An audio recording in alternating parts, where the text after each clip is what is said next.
The call goes out over the radio and through the press. And on the appointed day, in May 1960, Radio Éireann is on the spot to record this short, simple ceremony. The volunteer workers file in to submit their names for the task force. While the grown-ups are inside, let us follow this youngster as he takes a peep around.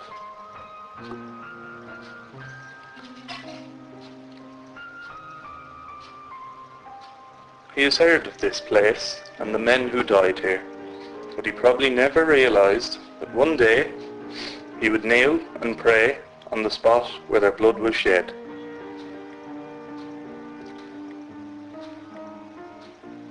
The meeting is over. Now we'll take a look around and see some of the historic spots.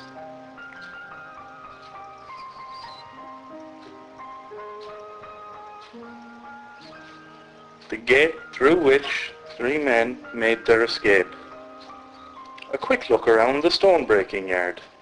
Today it is called the execution. James Connolly was shot in this corner. Inside the main building, this is the dismal scene.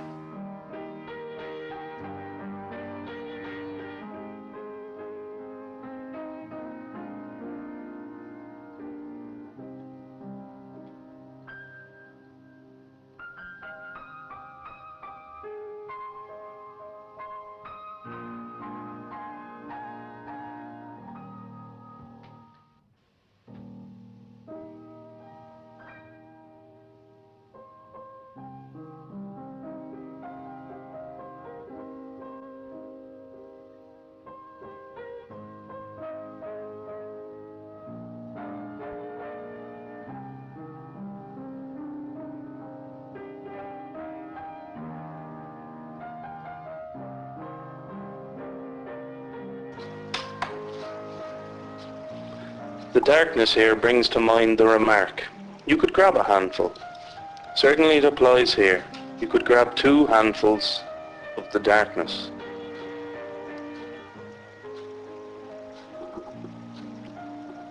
The padded cell is just a little better, brighter.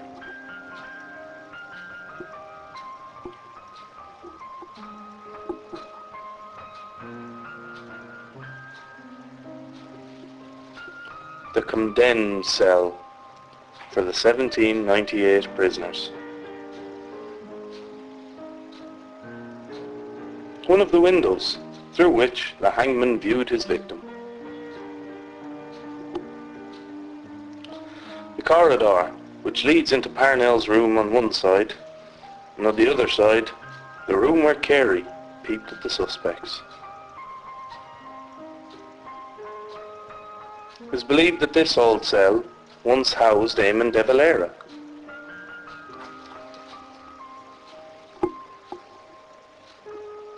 We are now in the yard where the Invincibles were hanged and buried. Those uneven flagstones indicate the spot where they were buried.